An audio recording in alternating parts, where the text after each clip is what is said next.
David, are you an atheist? Yes. When did you become an atheist? Around age 12. Believing in God makes no sense. To me, it's the dumbest thing. It's for people that can't accept the fact that they're going to die and rot in the ground like I'm going to do, and it gives them some relief from that thought, because it's not the nicest thought in the world. Are you an atheist? Yes. Yes, I am. Yes. Yes. Yes, sir. Are you an atheist? I am. Yeah, I'm an atheist. Yes, I am. Alex, do you believe in God's existence? No, I do not. How long have you been an atheist? I would say probably since I was about 15 years old. So you don't believe in the existence of God? No, not really. What happened when you were 15? I started questioning things, and I really just started to think about the logic behind everything. For the most part, we are not shown the evidence for there being a higher power. If we were, I almost guarantee that almost every atheist would immediately agree to there being a higher power. Are you atheists? Yes. Yes. Why? Well, I just haven't seen enough evidence, I suppose. I grew up in a Christian family, and just over the few years during high school and as I grew up, I just realized that there wasn't a lot of evidence to support that belief system. Are you open to evidence? I think I am open to evidence. It just would have to be extraordinarily compelling, like out of this world compelling. If you could be given evidence, reasonable evidence, would you listen to it? Yeah, I would. You're someone who has no faith or no belief in a higher power or a creator, but if you were shown evidence, you would change your mind because you're open. Absolutely. Flick through the pages of the book I just put on your lap, look at the color pictures, and I'll ask you a question.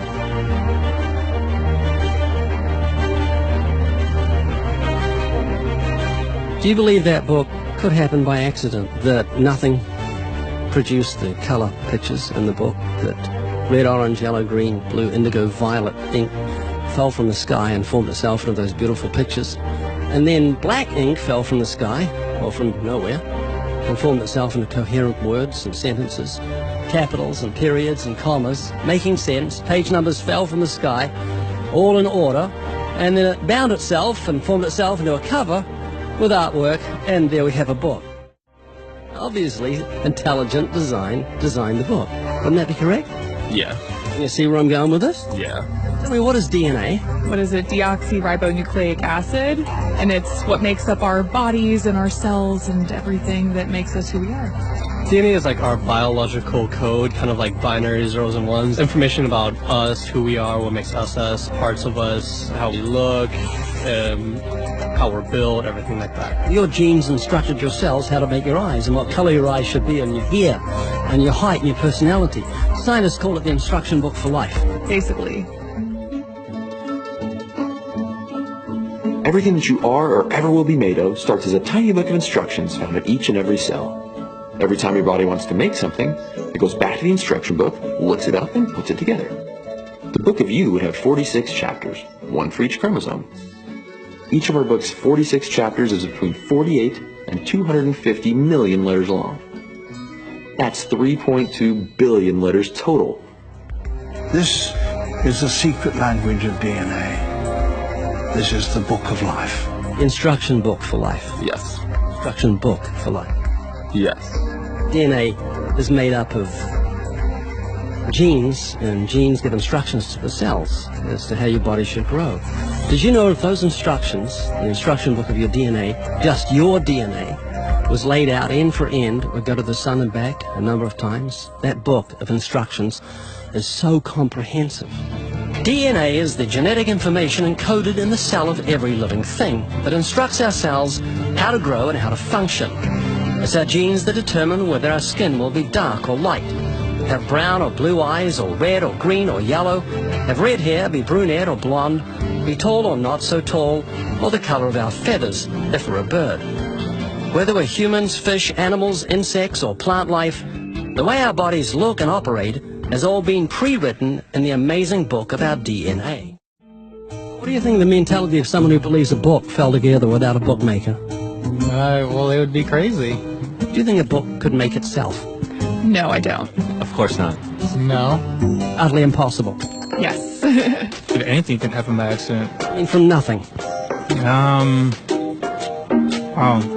Couldn't happen, could it? I don't think so. It'd be impossible. It would be like saying an explosion caused everything that makes a 747 airplane to all just come together by accident without some intelligent thought behind it.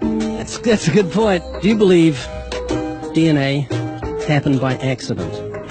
No, I think that it developed over the course of many, many millennia of evolution and development. DNA exists in every living thing.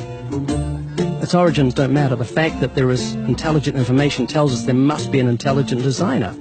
Is this making you think?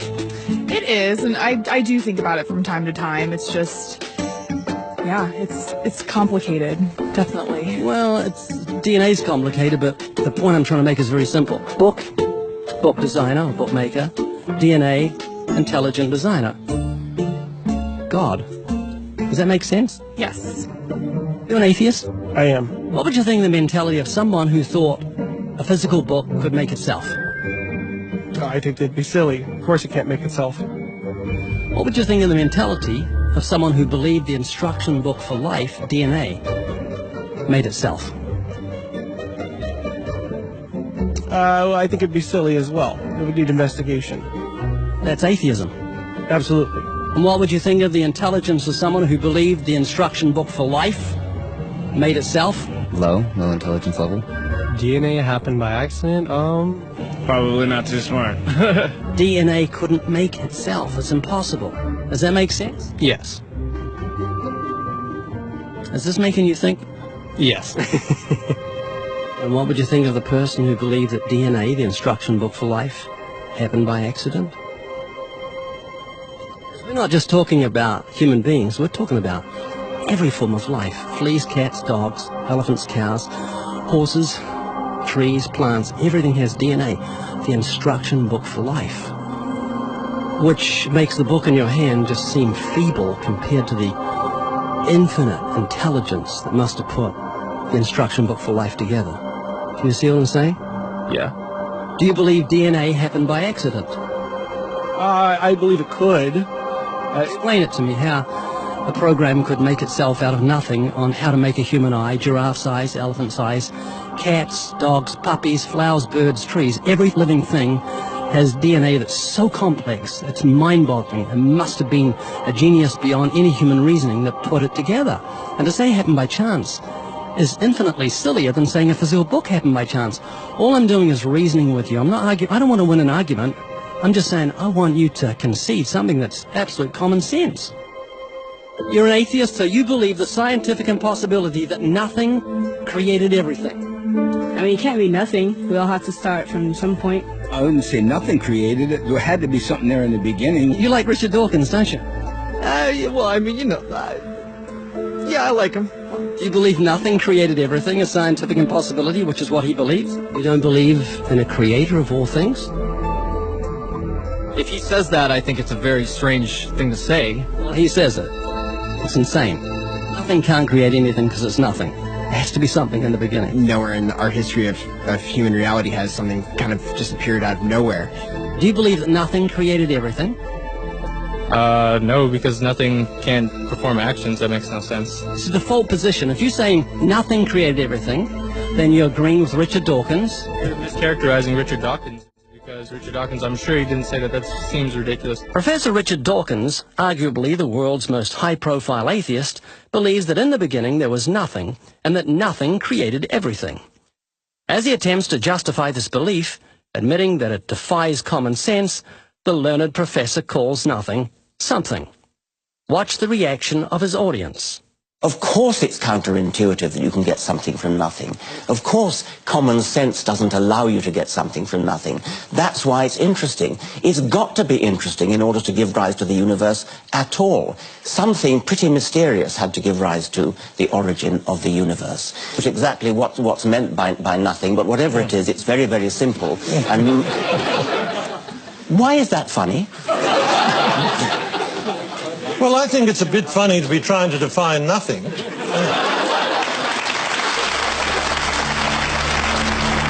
Richard Dawkins, I'm sure he didn't say that. That seems ridiculous. The audience reaction confused the normally eloquent professor because he's not used to being the object of laughter. What he didn't realize was he was talking to people who were endowed by their creator with the virtue of common sense. This was just another case where the emperor has no clothes. Someone should tell this man who has deceived millions, "You're talking foolishness." Is that what you believe? I mean, it can't be nothing. We all have to start from some point. But there has to be something that created everything. You just wasn't God. Is that what you're saying? Yeah. It's just evolution, how things became from one organism into many. But that doesn't solve your dilemma of the initial cause. There has to be an initial cause. If there was a big bang in space that from there issued cats and dogs and horses and cows, the sun, the moon, the stars, the seasons, and all this marvel of creation came from a big explosion, what caused the explosion, and where do the materials come from the explosion, and why is there such incredible order from the explosion? Every explosion I've heard of creates chaos, not order. That makes sense? Oh, yeah. This is what you're looking for if you were looking for truth. This is your information that you need to say, oh, that's logical. How could all this design from the atom to the universe, an incredible order, just happen by accident? Because an atheist actually believes nothing created everything, which is scientifically impossible. I'm trying to say, Haley, I just want you to think. You're not just a blob of nothing that came from an explosion that created order, which is against nature. That means that you've got purpose and meaning in the universe. So it's not altogether bad news.